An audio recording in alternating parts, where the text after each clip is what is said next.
NBA superstar Steph Curry has multiple signature moves, right? There's the night-night celebration, there's the shimmy, and of course, there's the turnaround, look-away three-pointer. Getting it back, three on the way. Yes, sir! Oh, he turned around, too! That was dirty! But what if I told you that over 100 years ago, an athlete was famous for doing something similar, but in baseball? His name was RUBE WADDELL, and he was a hard-living, fire truck chasing wild man who led the major leagues in strikeouts 7 times, including 6 years in a row. And he had a signature move. Check this out. He would just tell his fielders to leave the diamond because he was about to strike out the side. Can you imagine that? This guy had the balls to say, I'm going to strike these guys out. There's no need for you to even be out here, guys. Get back to the dugout. I got this on the hill. That's insane. It's baffling, and it's true. RUBE WADDELL was that dude. He was not only a legendary pitcher, he was legendary in many other ways as well, which you are about to find out about. Heavy drinking habits. He would disappear for months on end. He got in trouble with almost every ball club he played for. Someone once referred to him as a southpaw because he was a lefty and he was always hammered on the field.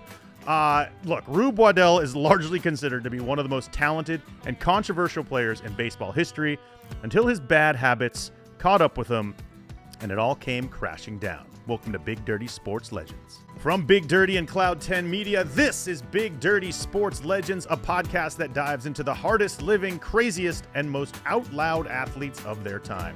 I'm your host, Zach Selwyn, and in this episode, I'm taking you along as I look into one of the strangest, most talented, and absolutely chaotic figures in baseball history, Hall of Fame pitcher RUBE WADDELL, whose hard drinking, animal wrestling, and unorthodox style of play made him the most feared pitcher of his era, until it all came crashing down at a young age. Back to that Steph Curry look-away three. You see it in the All-Star games now from everybody, but when Curry first unveiled that maneuver in a game, it looked like something you only saw in street ball or like at an LA Fitness. Now this guy, the best shooter in the game, the best shooter of all time, is refusing to watch his shot go in because he knows it's a gimme anyway. And in the 1900s, RUBE WADDELL did this on the baseball field. He'd wave the teammates off during a game and try to strike out the side. Infield, don't need him. Outfield, who cares? Sometimes he would tell the outfielders just sit down. Right? Nowadays, they'd be playing on their smartphones. Back then, they just sat and probably looked at things in the stands. I mean, unbelievable. But I got to put in a disclaimer here. It never really happened in an actual major league game, all right? RUBE did this in exhibition games only because major league games, to count, require 9 players on the field at all times. But the fans loved it, they ate him up, and WADDELL was a huge draw and became baseball's biggest phenom in the early 1900s.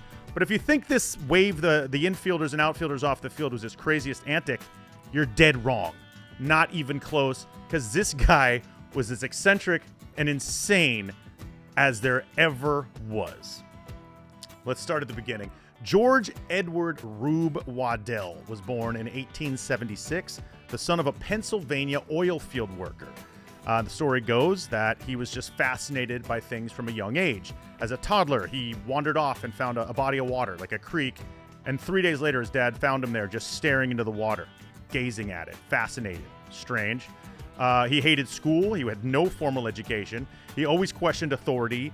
And by the time he was in his early 20s, he had a nasty fastball that would make batters tremble. And not because it was hard to hit, because he was kind of unpredictable, sort of like Ebby Calvin Nuka LaLoosh in the movie Bull Durham. This guy's crazy. Yep. I wouldn't dig in there if I was you. Next one might be at your head. I don't know where it's going to go. RUBE WADDELL said when they asked him how he developed his pitching arm, he said, I probably developed it by throwing rocks at crows. What? That's how you trained for the majors back in the 1890s, son? None of these fancy pitching machines and youth trainers and AAU baseball. You went out and threw rocks at birds. Next thing you know, you're throwing 95 in the show. You know what I mean? That's RUBE WADDELL. He didn't need to go to some, camp and, pay $700 a week to go try to learn how to throw strikes. This dude was throwing rocks at crows on a farm. More kids today need to do that. All of you. Mickey Mantle. That's how he learned to switch hit. He was hitting baseballs off the back of a barn in Oklahoma. Rube Waddell was throwing rocks at birds, and he probably killed a lot of birds. Oh, man. Look, Waddell, he finally makes his debut as a left-handed pitcher for the Louisville Colonels on September 8th, 1897. Now, this dude was 6'1" and 196 pounds, which is roughly my size right now. But back in 1897, that's huge. That is fucking huge. That's like Randy Johnson. The average American male height, 5'7" back then. This dude's clocking in at 6'1", 196. And he's got an unhittable heater and a filthy curveball, and he can control it. He's insane. And sometimes they even said that Rube would strike out batters just for fun. Like, he'd just get up there and be like, I'm going to knock this guy down in 3 pitches. And, like, he just had fun with it when the game was a game. But there were other glaring issues with Mr. Waddell. For instance, and here's a great story, he once left a game mid-inning because he heard a fire truck and chased the truck down the street and helped them fight the fire. He was like a dog running after a fire truck. He would leave the game to chase fire trucks. Who does that? It's more. We'll get into a little bit more of that in just a second, but it has to be said that Branch Rickey, who of course is the famous baseball executive, player, and the man who helped Jackie Robinson break the color barrier in Major League Baseball, he was quoted saying, "When Rube Waddell had control and some sleep, he was unbeatable." That's something interesting because Lord knows the dude liked to drink. He drank all the time. The guy lived hammered. But if he ever got some sleep and he didn't drink, he would strike out 17, 18 a game. This is facts. Over 13 seasons, Rube Waddell played for the Chicago Orphans. The Orphans, that was a team. The Chicago Orphans were a team. We cancel Indians, but the Chicago Orphans were okay. Think about that for a second. I'm just kidding. The Orphans, of course, later became the Cubs. They were called the Orphans because Cap Anson, who was their longtime manager, was known as Pop. Like, he was the Pop of the team. When he got fired, they had no captain. They had no Pop, so they called themselves the Orphans. The nickname stuck for about 5 or 6 years. Go Orphans. I love it. Bring that back. Rube also played for the Pittsburgh Pirates, the Louisville Colonels, like I said, and the Philadelphia Athletics, where he had his most success under legendary manager Connie Mack. So from 1902 to 1908, Rube Waddell was unstoppable. He led the league in strikeouts 6 straight years. In 1904, he struck out 349 batters. That record stood for 60 years. Okay? And then in 1905, he won the triple pitching crown, leading the league 27 wins. How often do you see that? 287 Ks and an unbelievable 1.48 ERA.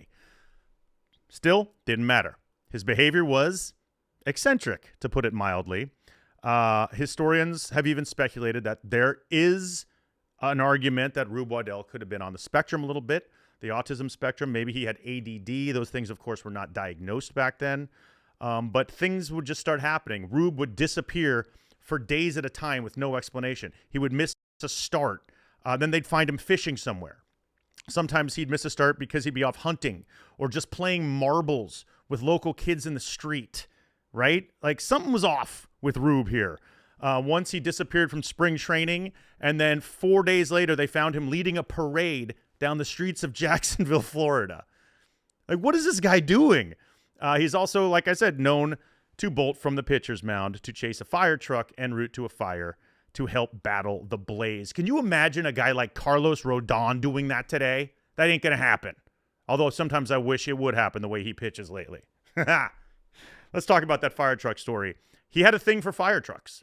You know how little kids are always like, truck, truck. Rube Waddell was like that well into his 20s and 30s. If you heard a siren, he was gone. Middle of the game on the mound, took off running. He chased fire trucks. And that's just the start. Rube Waddell also wrestled alligators in the offseason. He rode ostriches. Apparently, he owned a flock of geese that he trained to jump rope. What? What? Who does that? He once beat one of his teammates into submission because his teammate wore a straw hat after Labor Day, and Rube said that ain't happening, so he beat the shit out of him. What? Who does that? Apparently, he once missed a start because he was wrestling a circus lion.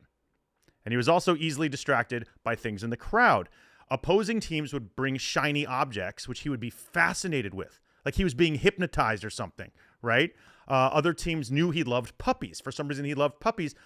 Fans would bring puppies into the crowd and be like, "Hey, Rube." And he'd be like, "Puppy." I mean, what kind of fun? Unbelievable. This guy was different. He fought everybody. He fought his managers. He fought teammates. He fought restroom attendants. He had 3 wives, all of whom divorced him on grounds of abandonment. So you can see there was a pattern there.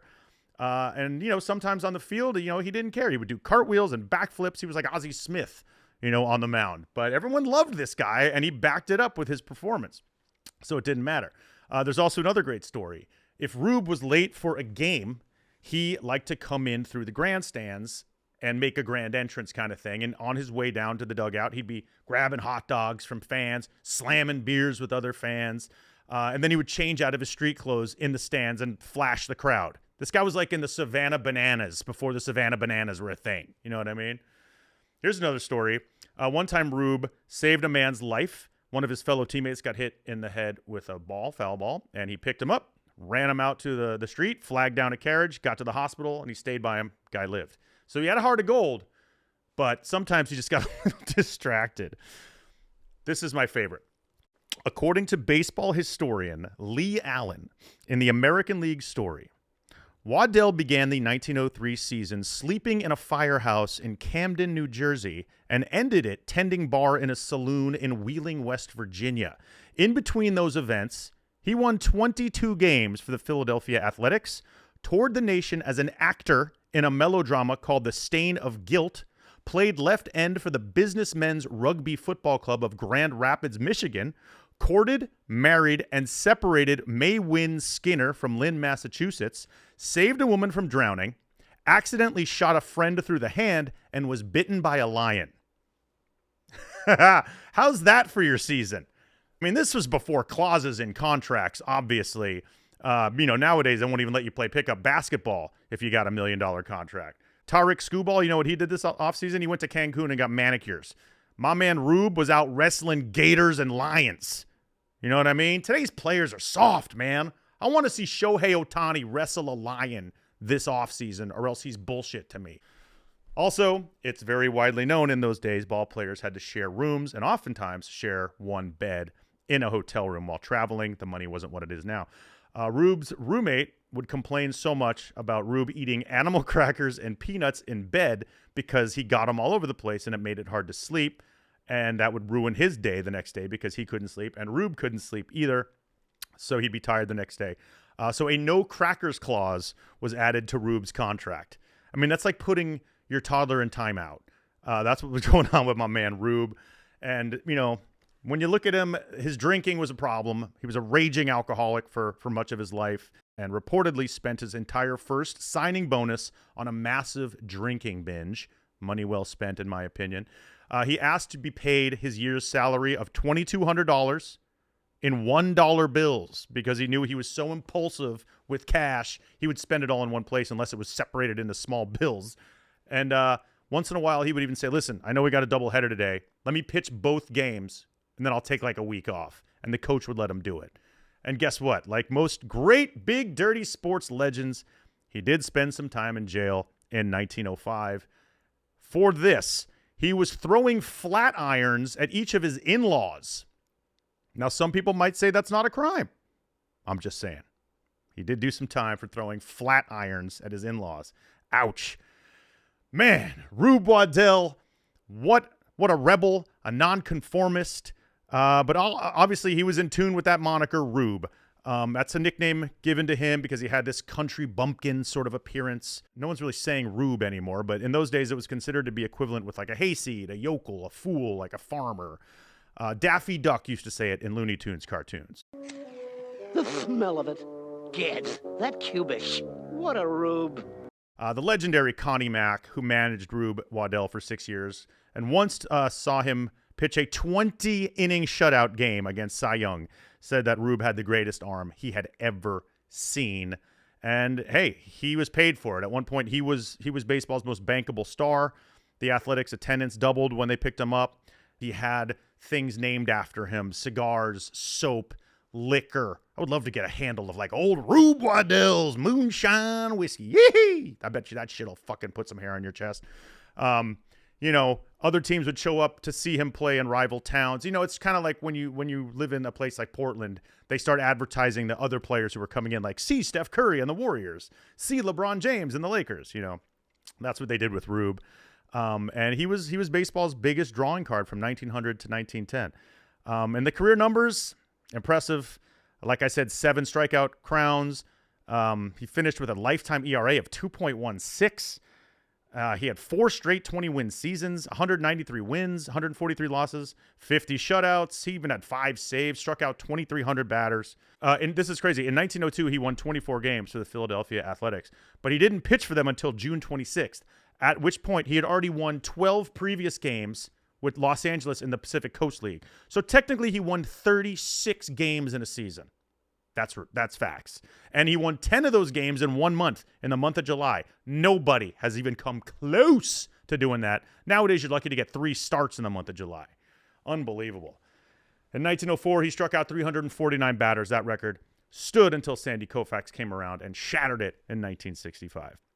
And as we mentioned, his lifestyle did catch up with him. His performance dwindled, and still struck out 17 guys in a game in 1908. But by 1909, that was his last year in the majors. Went down to the minors, drank harder, and in 1913, he was in Kentucky helping flood victims from rising water from a broken dam. This is just what this guy did, right? So he jumped in this freezing cold water with sandbags around his armpits and tried to stop like a flood by himself, right? Like fucking Iron Man or something. And he ended up getting sick. He got tuberculosis and pneumonia. And so from him trying to save all these people, coupled with his failing health, that was it for Rube. And in 1914, he passed away at age 37, and he is buried in San Antonio, Texas. Now, in 1946, Rube Waddell was inducted into the Hall of Fame, leaving behind one of the more unforgettable sports legacies. And Connie Mack, he did say Rube had the greatest arm and the most pure talent of any pitcher he'd ever seen. Rube Waddell, drinker, lion wrestler, actor, womanizer, fisherman, truck chaser, and fireballer. A true big dirty sports legend. Man, in the card world, if you're into those tobacco cards of the era, there are 3 to track down. 2 of them are the Rube Waddell portraits from 1909. They are the T206. There's a sweet Caporal tobacco card, and then there's the Piedmont 150 Rube Waddell portrait card. And then, of course, there's the T206 Rube Waddell throwing. All of them are in the $1,500 to $1,700 range on eBay, which means that a guy like Paul fucking Skeens, with his 14 wins in total, who has a card worth $1.1 million. Does he wrestle alligators, though? No. Does he go fight lions? No. He wrestles gymnasts. Tough life, Skeens. Rube Waddell cards, if you can get them and you can afford them, pretty cool. And also go look up the guy. He's got a great look to him. And he is our first Big Dirty Sports legend of the season. That's it for today's Big Dirty Sports Legends. You can read up more on John Thorne's Medium blog, Rube Waddell, Baseball's Peter Pan. Also check out the Bandera Bulletin Bizarre Baseball History blog at banderabulletin.com. And if you like that story, hit the follow button, leave a rating, and share it with someone who loves a good sports tale. And next week, we'll be diving into the story of another misunderstood and hard-living athletic genius, this time from the hardwood. I'm Zach Selwyn. Thank you for listening to Big Dirty Sports Legends. We'll see you next week.